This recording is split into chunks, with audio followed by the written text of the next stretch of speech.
It's great to see everybody. I want to welcome you all here. It's a real pleasure to have you be with us on this rainy day here in Madison. But such a wonderful weekend and great way I think to spend it is by getting together. As I mention every time we start, I start by saying this that we do this as a collaboration with with the town of Madison. We work together to bring our virtual concerts to you, to the world, and to keep everything going. So in return, what I like to do is acknowledge the businesses and organizations locally with whom I, as conductor of the Baroque Orchestra of New Jersey, this is sponsored by the Baroque Orchestra of New Jersey. So I would like to just show a few quick slides to acknowledge our those who we work so closely with. I start with the Madison Community Arts Center. We have done our virtual concerts there, thanks to our help with Eric Hafen, the director. It's a wonderful facility. We're hoping to do some events there. Maybe if we're lucky, we can even do something on a small scale with a small audience in the spring, or hopefully even more probably in the summer. So it's a wonderful spot. It's a wonderful place, great acoustics, and just a nice spot to get together and share music. We work through the Arts Center with Madison Arts and Cultural Alliance. MACA is a strong supporter of the arts in Madison, in Morris County in general. And we also work thanks to the Downtown Development Commission. We work and get our grant from Morris Arts, which is in Morristown, based in Morristown. And as you can see, they work in conjunction as a partner of the New Jersey State Council on the Arts. We have collaborated several times with the Madison Area YMCA, unforgettable concerts that I know many of you have attended, Broadway and opera concerts. We are thankful to work with the Madison Rotary on a regular collaborative basis. Some of the restaurants that we are associated with, Romanelli's, we go there a lot for our parties and for dinner. A Madison Bagel Cafe, a place to meet and greet with friends and to do actually work as we sit there and sip our coffee and discuss music. Shanghai Jazz, one of the great music clubs in the world. Actually, it's recognized as one of the leading jazz clubs in the world. Salvatore Minardi, his salon. Salvatore is a wonderful friend of the orchestra and me, and I go to him several times a year when I need to get what's left of my hair, when I need to get it styled. I let Salvatore do the job, and Salvatore is also a wonderful guitarist. The Madison Pharmacy has been serving Madison for decades and is an excellent local family-run pharmacy. And we are grateful for Evan Ardell Financial Services. Evan is a big help in providing opportunities, talking up the orchestra, and just sharing all of our orchestra events and news and helping to find sponsorship, as well as Andrew Massini's Sound Ledgers, wonderful bookkeeping and accounting firm. But mostly everything we do is possible because of listeners like you. And I want to thank so many of you who have been so generous and so kind to help to finance and keep the music going, even during this incredibly challenging past year or so. And as we strive to come out of it and provide live concerts again, one of the things that I've learned is that I think we're going to keep doing virtual concerts as well. The streaming concerts on Sunday evenings, this show, which is once a month or so on Saturday mornings. And the only way we can keep it doing is because of your help and your generosity and support. And we are deeply grateful. If you want to give anything, this is the address that you can send a check to. Our website should be up and running really soon when you can then donate online. But for now, we need to just accept checks through the Baroque Orchestra of New Jersey, 531 Herrick Drive. Our official headquarters is Dover, New Jersey, 07801. Also, many of you are new. It's a thrill to see you here and to share so much with you. We have a newsletter that I send out at least weekly, sometimes twice a week when we have a lot of events coming up that have information on our artists, what they're doing, where they've been, where they're going, what we've got coming up, just all kinds of, I think, fascinating information about the musicians, the artists, our friends, and the orchestra. Just email me. That's my email, boblute@aol.com. And I will be more than happy to immediately put you on our newsletter list. And you can receive these, I think, fascinating newsletters with information, stories, and news. Today's show is a little bit, well, it's very much a special show. It's different. It's it's a celebration of collaboration. It's a celebration of history, and it's a celebration of music and art and working together to bring forth. We have been collaborating with the Morristown National Park Service, Washington's headquarters, thanks in large part to Dr. Jude Pfister, great friend of the orchestra and personal friend and colleague, who first contacted me when he discovered a 1693 manuscript of an operatic work by one of the most important Baroque composers, Alessandro Scarlatti. And so that started our relationship, our friendship and a relationship between the orchestra and the park. So today we're going to celebrate two incredible discoveries, manuscripts that are in this unbelievable collection that is at Washington's headquarters in the museum. And the first, we will talk about the Scarlatti manuscript and bringing this 300-year-old operatic work. It's actually an oratorio, but in very dramatic operatic format, and bringing it to life.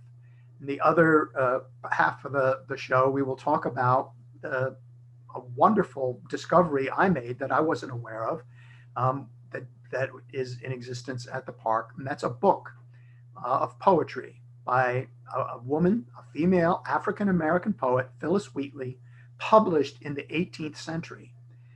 Just an amazing collection of poetry. And one of the few signed copies of that book is in the collection in Morristown.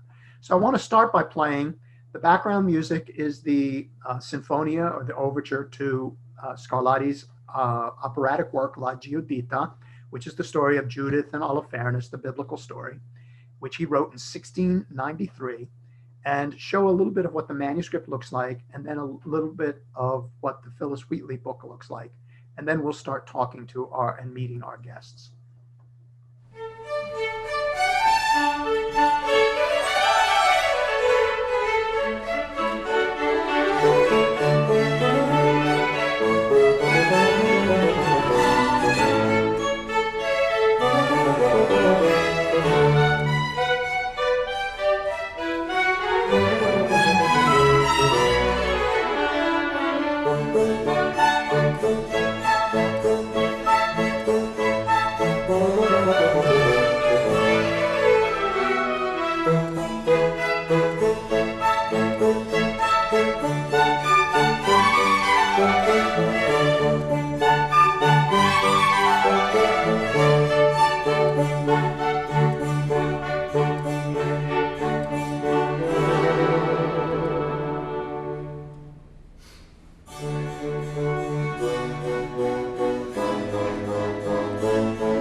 Gives us a little bit of a look of just what's in this incredible collection.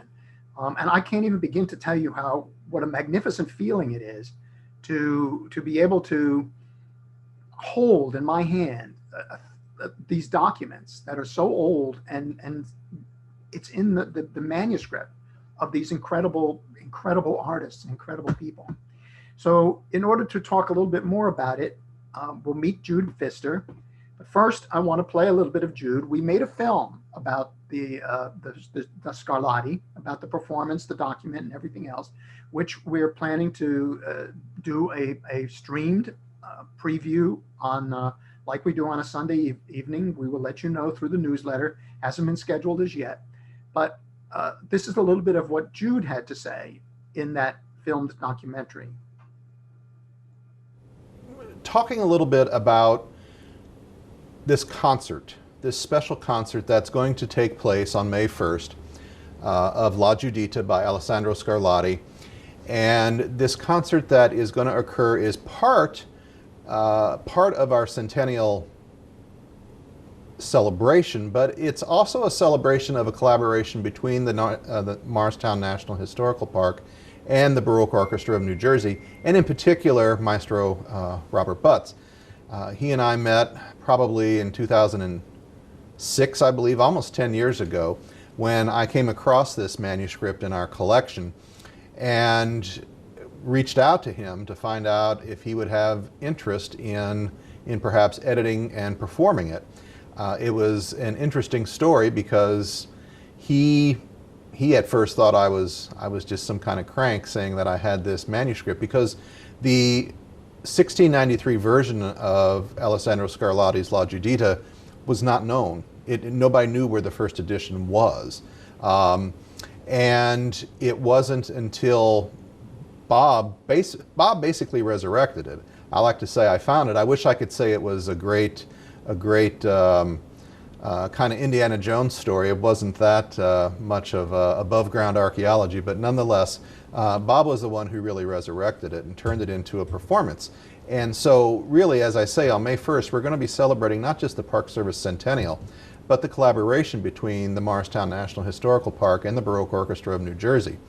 And so the manuscript itself will be on exhibit, the original 1693 manuscript, and it's part of the larger Lloyd W. Smith archival and rare book collection. I said we're standing here in the Lloyd W. Smith Manuscript Gallery, and why we have the manuscript is a story unto itself.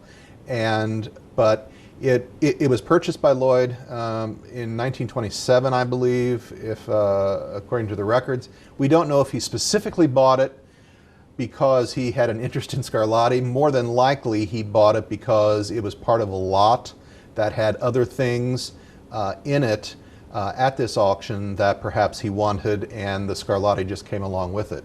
But either way, it's here, and we're going to celebrate it as we're celebrating a lot of things this centennial year. So that's, I think, the essence, I would say, is collaboration and partnership, and I think that's really what we're trying to get at. And we're really thrilled with the Baroque Orchestra of New Jersey. We're thrilled that they're going to be here. We're thrilled that Maestro Butts is going to be at the helm once again to bring this music to life after 320 some years. So let's meet Dr. Jude Pfister. And Jude, tell us a little bit about yourself, who you are, what you do. Well, good morning, Bob. Thank you. And I guess part of what I do is to try and collaborate. That's kind of the catchword of the morning, I think. And it was so fortunate for us to I think, meet. You don't always meet a collaborator such as Bob, who has such a sensitivity to history. And I think you're going to see that expressed through his handling of not just the score of La Giuditta, but also in his rendering of the poems of Phyllis Wheatley later this morning. But I'm the Chief of Cultural Resources at the Morristown National Historical Park. I think, as most people know us colloquially as Washington's headquarters, but we're a lot more than that. We also have a research library, and it's been off the radar for decades for a variety of reasons, but we've been trying to make it more available to researchers, but it's hard in this day of internet, and our collection has not been digitized, so it's very hard for the way people do research today to find us. So it's very fortunate that Bob is nearby in Madison, and that things worked out the way they did. Planets, I think, sometimes do come in alignment, and I think this was one moment that they did. Thank you, Jude. That was great, a real pleasure, and I'm sure everybody's thrilled to meet you. We have two singers who were in that performance of La Giuditta, and so I'd like to introduce them. The first one I'll introduce is Timmy Cole. Timmy was a guest back last summer. Timmy has done many in fact, both Timmy and Tess have done many performances with me, with the orchestra, opera performances, cabaret performances, and all kinds of things. So let's listen to an aria from La Giuditta and then meet Timmy Cole.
Let's meet Timmy Cole.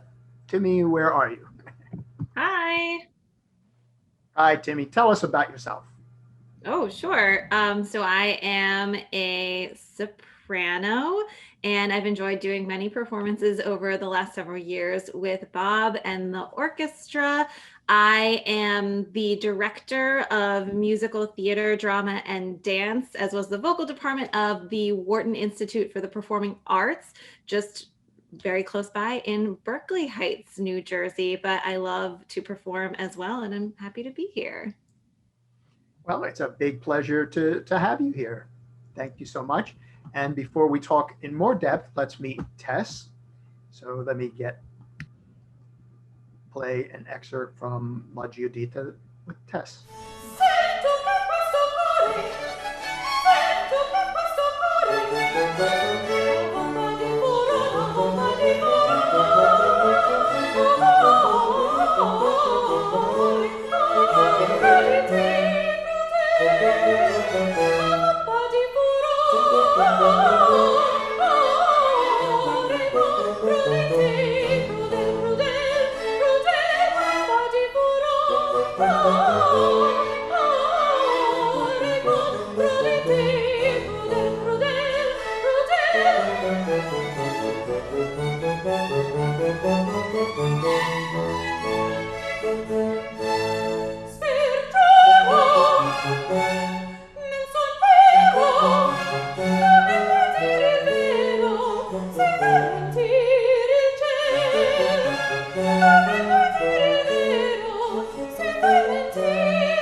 Tess, tell us a little bit about who you are and what you do. Well, hi everybody. I'm a mezzo-soprano. I look a little different now than I did in that video. I do a lot of pants rolls with the Baroque Orchestra, so I often play male characters, which is kind of fun. And actually, I did the original performance of this oratorio back in 2008, and I had just finished up my master's in music performance at Ithaca, and I had studied Baroque ornamentation specifically, so it was a real thrill to be able to do this right after, right on the heels of studying that era of music so intensively. So it's a lot of fun. Yeah, and right now I sing at a local church, and I am a stay-at-home mom with one lovely little boy who's getting into music. So you'll see the next generation soon. That's great. And hopefully we'll all be performing again together soon. Yes. So I want to talk with Timmy and Tess a little bit about performing old music and performing music that not all, I mean, there's a few things about the manuscript and about this work. There are two manuscripts, two versions of La Giuditta, but one is later. And the one manuscript is in Naples, and the 1693 manuscript is here in Morristown. We scholars think that this is the original because for two reasons. One, the later manuscript is shorter. It's about 30 minutes shorter than this version. And it was much more common to cut than it was to add or insert new material. And the other reason is because this one has the dedicatory letter to the patron who commissioned it, one of the cardinals in Rome. So, and in fact, the libretto was by one of the cardinals, Cardinal Ottoboni. The details of the original performance are lost. We're not sure exactly when, or even if it was originally performed in 1693 or 1695, where, somewhere in Rome, undoubtedly, but we don't know where. So I'm going to play a couple of excerpts now. One short excerpt from Timmy, and then I'm going to play one of the interesting things is that there's one aria that exists that is in twice in this manuscript. It's only once in the original manuscript. And in the story, Tess plays the character Ozia, who is a ruler of Betulia, which is being besieged by Holofernes. And Judita, or Judith, is the heroine who eventually defeats Holofernes. And so Ozia's version that Tess sings comes first in the scene. And she expresses of how the fear of Holofernes and that maybe we should capitulate. Maybe we should hope for his mercy. And then after Judith does her thing, which, in case you don't know the story, she seduces Holofernes and then gets him drunk, and he falls asleep, and she cuts his head off, and then brings his head back to camp to show that she has defeated the enemy. And so then Judith sings the same aria, similar words, but what she sings basically is that instead of capitulating, have faith, have believe in yourself, and instead of capitulating, take action. So I think it's dramatically an incredibly important aspect of the story to have these two parts that frame a complete scene. It's dramatically interesting in the development of a scene complex, which was relatively rare for late 17th century, but also for the dramatic telling of the story and the comparison of the two characters. So let me play both of their versions.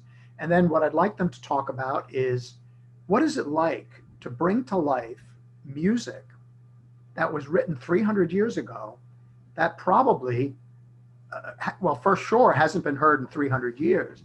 And probably, because of the nature of the manuscripts and the changes, wasn't even performed originally. It's 300 years ago. Now 300 and almost 30 years ago.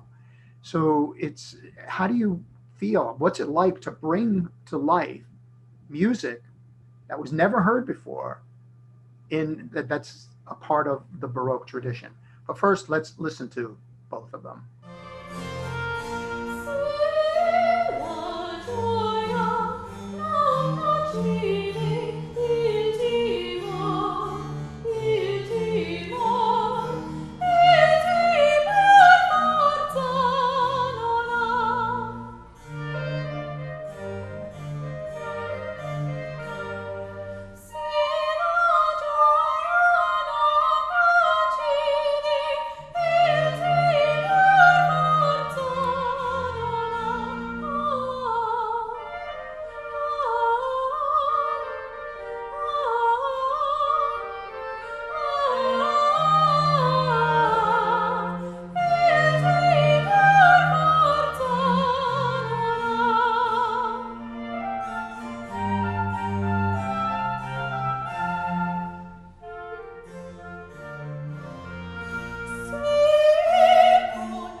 Timmie and Jude, feel free to make any comments yourself as well, being the one who discovered this incredible manuscript.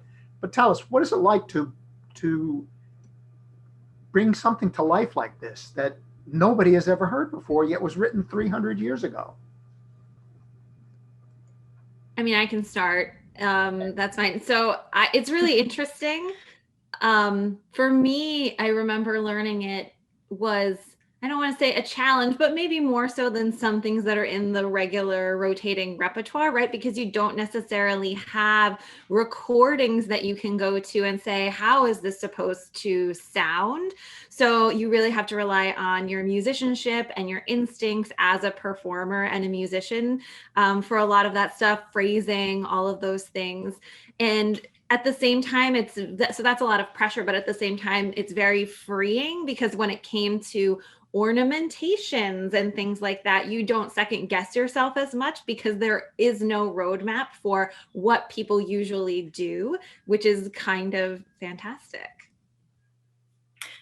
I agree with everything you just said, and I will add that you know, when we were working on it, when I first learned it, you know, a lot of the stuff that Bob talked about, how the later manuscript There were a lot of cuts made. Almost all of the cuts out of the original, well, out of the 1693 manuscript were my music, were music for my character. And from, you know, the small amount of information that we've been able to figure out, it seems possible that I might be the first person who's ever actually performed some of these arias for my character, which added a whole new level of pressure. You know, you want to make sure that you know, you do a good job and you're true to the manuscript, and you know, that you're true to performance practice. I mean, I feel that performance practice is very important when you're doing things from that long ago. You know, my part would have been played by a castrato, almost certainly. So there's already that little difference, but you know, Baroque music was so different than what we hear today. You know, you wouldn't dream of adding trills and mordents and turns to Puccini. You wouldn't dream of it. He wrote what he wanted and that was it. But with you know, with Scarlatti, and not so much Handel wrote what he wanted too, but with Scarlatti and Bach and that era, they expected you to do all of those kind of ornamentations. And while, yes, I completely agree with Timmy, it's kind of nice that there's not so much of a record of it, so you can kind of do your thing. It would be nice at times to hear what other people were doing, just so you kind of had an idea of, you know, just not even to copy, but just to see what other people are doing. It's nice to have a reference point when you're trying to do your own thing. But it's very fun and exciting to bring something to life that, like I said, may never have actually been done before. So it was kind of a thrill. Terrific. Thank you. Jude, we had a question as does anybody know how the manuscript came to Morristown? Could you elaborate on that? The provenance, the best tracking has it to 1927, when Lloyd W. Smith, who was an antiquarian, book collector and manuscript collector in Madison, acquired it. He would eventually donate it to the park in 1955, but its history prior to 1927, how it ended up in the United States, is not well known. Which is not unusual for some of these manuscripts, whether it's Scarlatti or whether it's you know, a work by any other artist from the 19th, 18th, 17th century. So as someone who has a great interest in having some sort of pedigree attached to these artifacts, it's a bit frustrating. Fortunately, we're not going to be selling it, so we don't have to worry about establishing its pedigree for any potential collector. But the first firm date that we know it being in the United States in New York was 1927 when Lloyd Smith bought it. Thank you, Jude. Terrific. I'd like to move on. I have so much more that I could ask Timmy and Tess, but we'll just have to do this again sometime. But I want to move on and talk a little bit about Phyllis Wheatley. So let's. I'm going to play two excerpts. Again, I'll talk about Jude. We did a special concert called what was it called? Treasures from the Vault. Gosh, I think yeah. I think it was Treasures from the Vault. Yeah. Which was co-sponsored by Morris Tourism, a wonderful event before the pandemic hit back in October of 2019. And we had on display the Scarletti manuscript, did a few excerpts from the Scarlatti, but we focused on the poetry and this book by Phyllis Wheatley. And so my guests today, we're going to talk about Phyllis Wheatley, Jude and Timmy, but I'd also would like to introduce Amy Hester. Amy is a student at Drew University, and she presented a paper on Phyllis Wheatley at this very special concert event. So has done some research and can tell us more about her. And also she presented a paper. We did a special, I forget what the event was called, but it was an evening at Drew University. Again, with the manuscript with Jude, with Timmy singing some songs, and with Amy presenting her paper. So we've all worked very closely together on this document and this music. So before we listen to we talk to Jude and then let Amy talk about her work, let's listen to both of them from that Treasures from the Vault performance. Phyllis, as I said, is something of a complex person. Her poetry seems to go in and out of flavor, and her poetry is often anthologized. If you look in those big Norton anthologies of poetry or prose or anything like that. But I think the scholarly world who study things like this are very, they debate a lot about whether Phyllis Wheatley, her inspiration came from her, or if it was more of an internal inspiration or an external inspiration given her status as an enslaved person. So I think she's I think we're going to be hearing more of her in the future, quite frankly, is my personal opinion, because I think her interest in her is continuing to rise. How are we supposed to know Wheatley? How do we listen to the silences of her story and reimagine the depth of her character? This is a question that is of vital importance to historians, particularly in regard to the lives of the millions of enslaved Africans whose voices and stories are irretrievably lost. In Wheatley's case, we are fortunate that she left behind her poetry and an assortment of letters, which documented many of her thoughts, although these are scattered and hard to come by. However, having documentation of her life does not mean that she was an exception to the mass erasure of Black voices.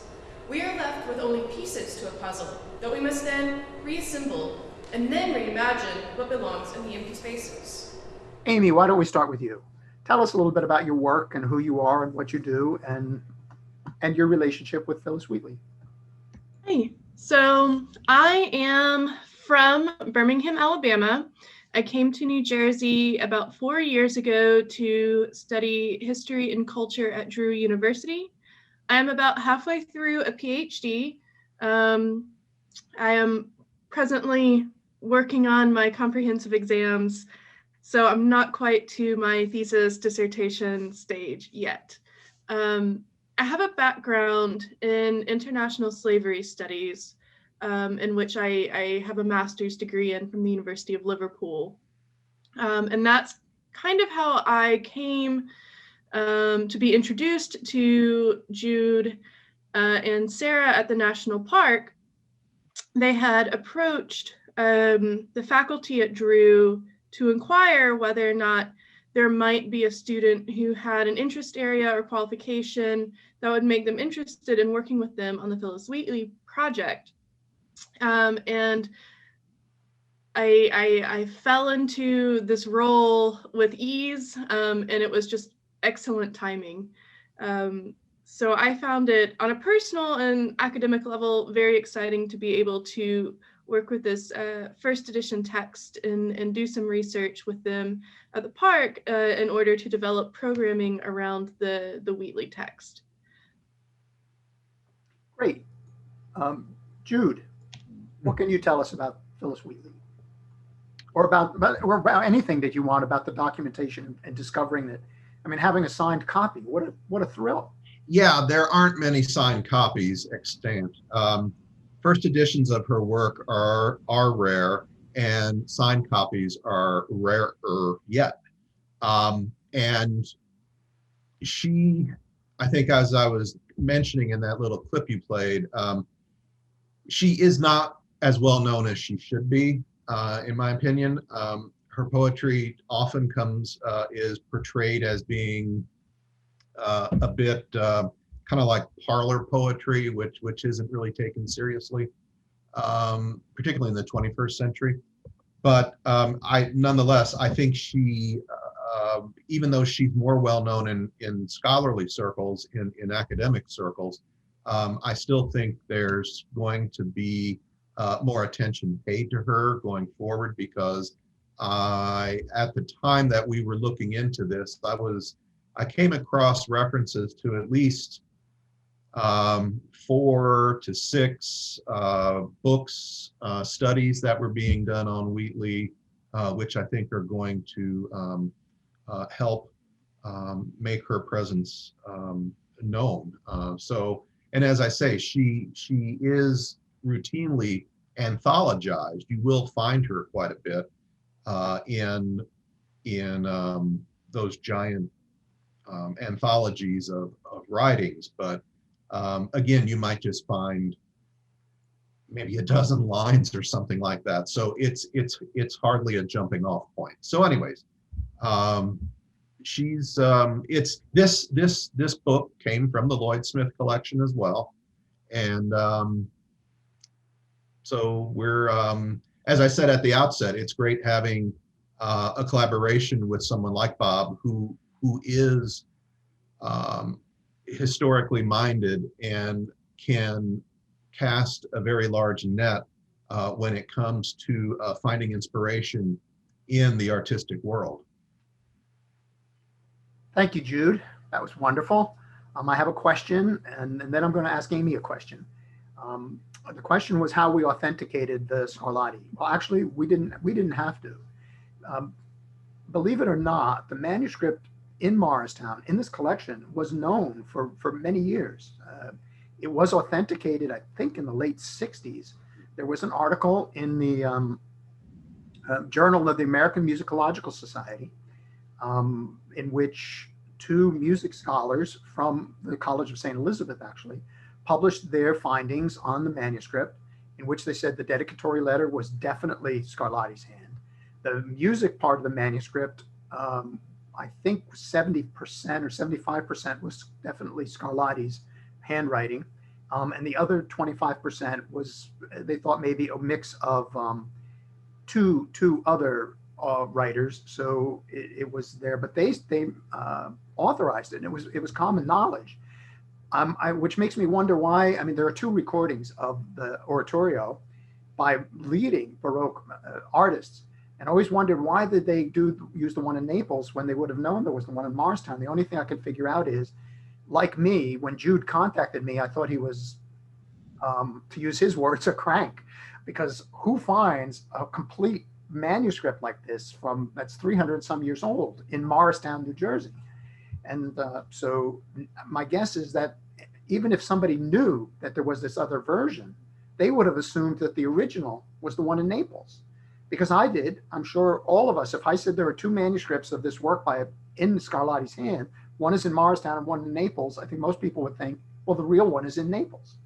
But it's not. The real one is this one in Morristown.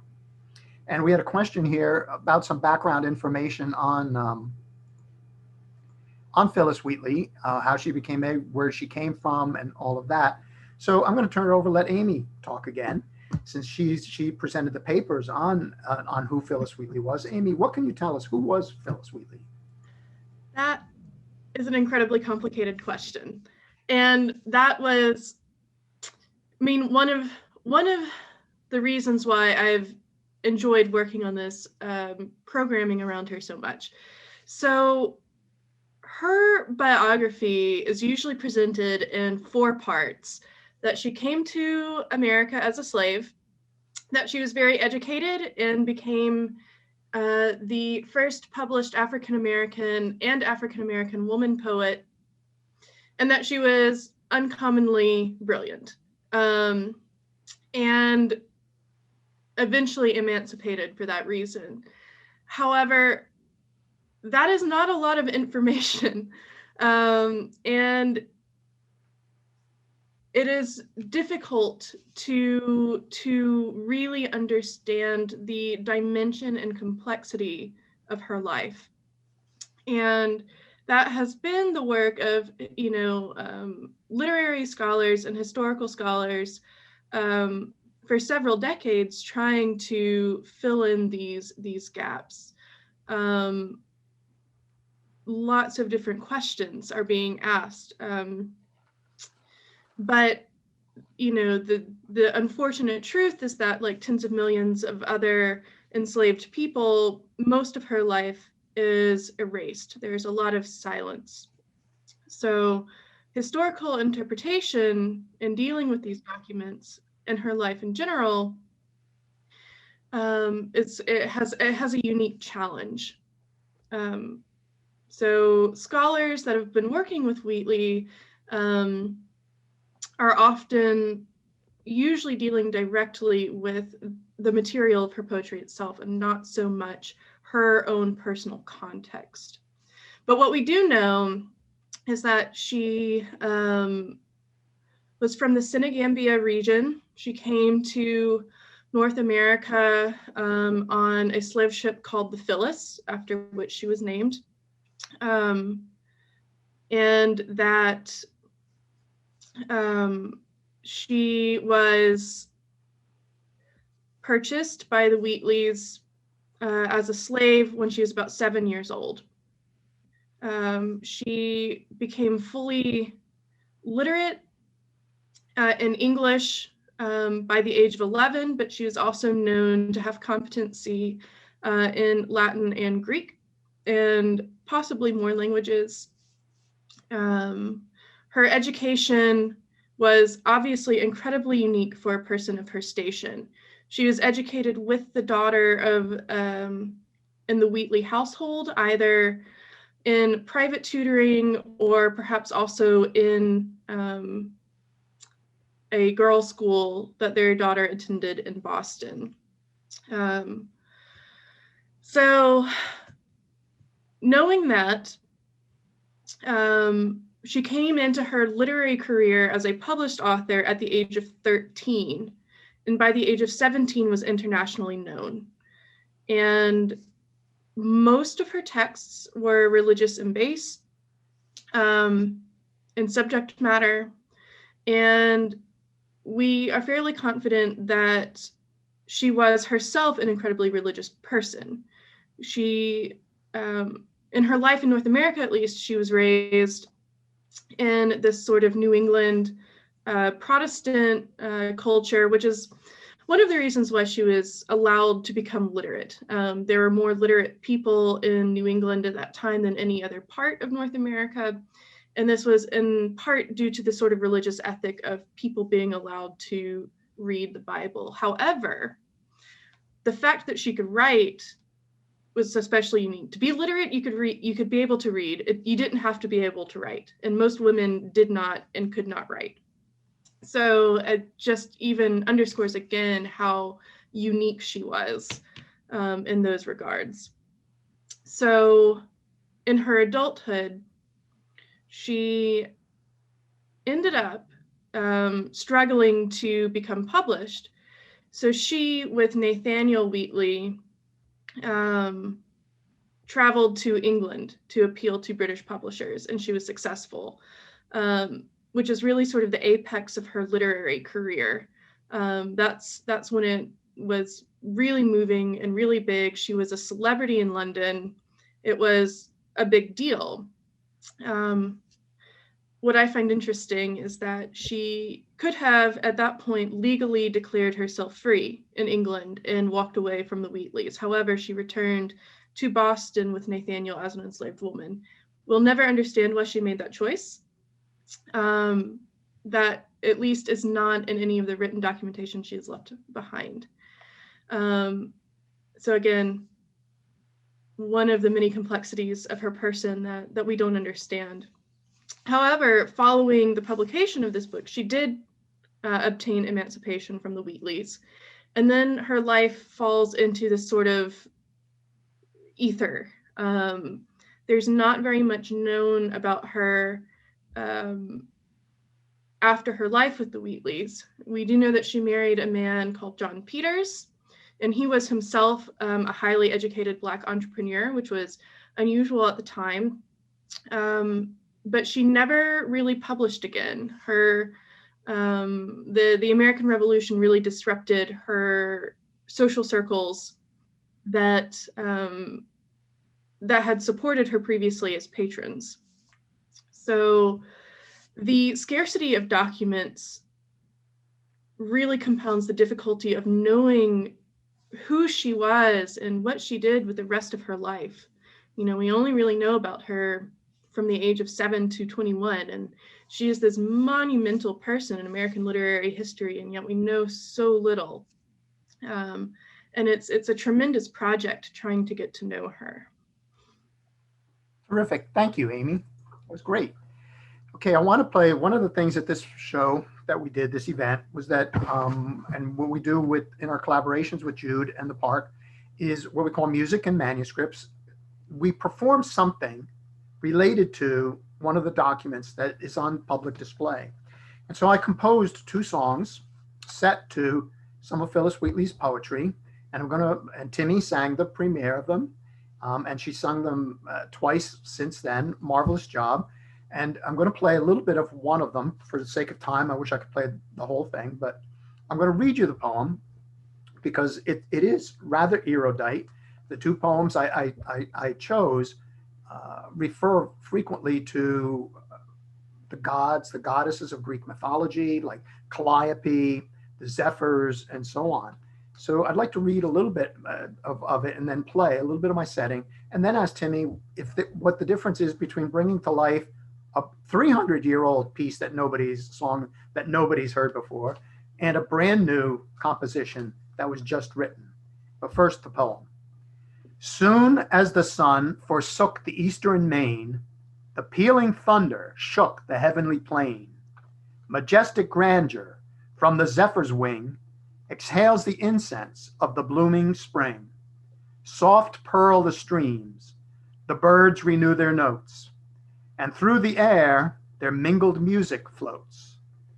Through all the heavens what beauteous dyes are spread, but the west glories in the deepest red. So may our breasts with every virtue glow, the living temples of our God below, filled with the praise of him who gives the light and draws the sable curtains of the night. Let placid slumbers soothe each weary mind, at morn to wake more heavenly, more refined. So shall the labors of the day begin, more pure, more guarded from the snares of sin. Night's leaden scepter seals my drowsy eyes, then cease my song till fair aurora rise. And I'd like to now play part of my setting of that poem, sung so beautifully, played by John Pavarnik on the piano, and sung so beautifully by Timmy Cole.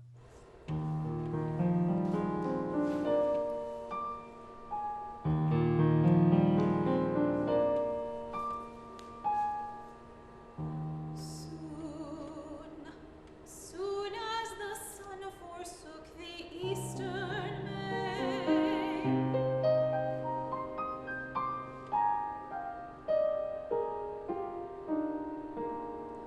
soon, soon,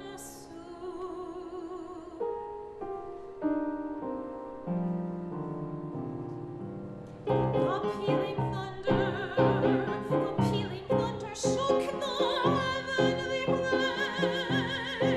A pealing thunder shook the heavenly plain.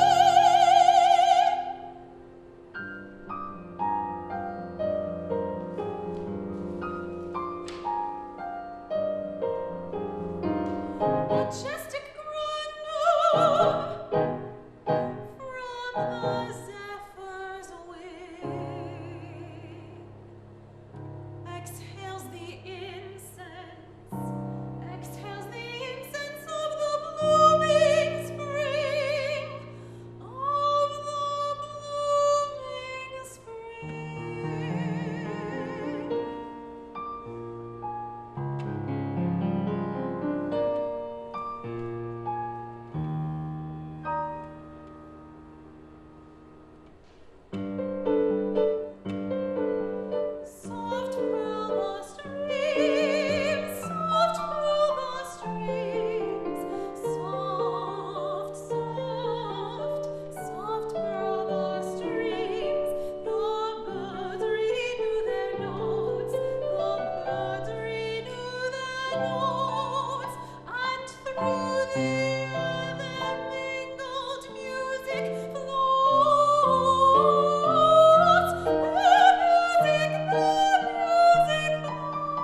Timmy, tell us, what is it like to perform, bring old music to life and also to perform brand new compositions today? Those two songs in particular are very interesting because, as you said, the language is very detailed and kind of older feeling for those poems. So it's an interesting juxtaposition with your modern setting, which is a great challenge, and I always love doing that.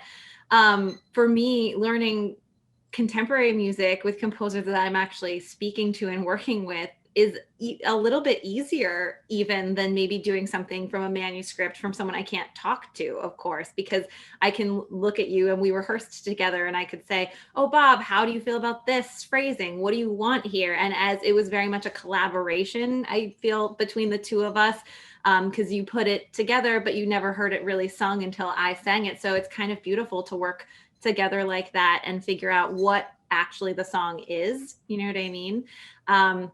And I love doing that. And as far as the language, it's, like I said, it was a challenge, but I'm a storyteller. That's the whole point of singing, right? So it's all about finding the themes and what's actually going on, cutting through all of that heavy language and just telling the pretty simple story that's going throughout.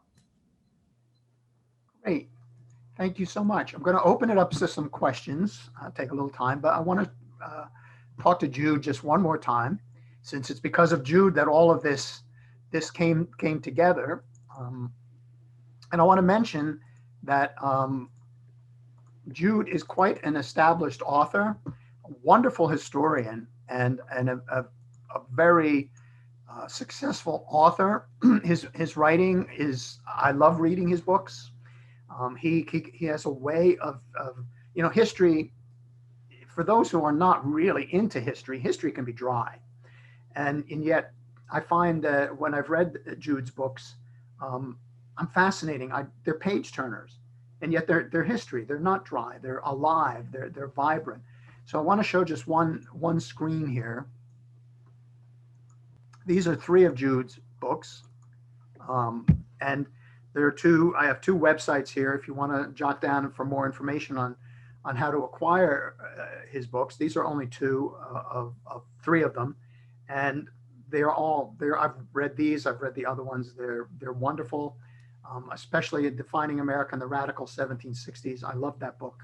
It brought a whole new perspective to history. I mean, the others are great as well, but I always love seeing things from a new perspective, a different context, seeing the context and bringing that to life.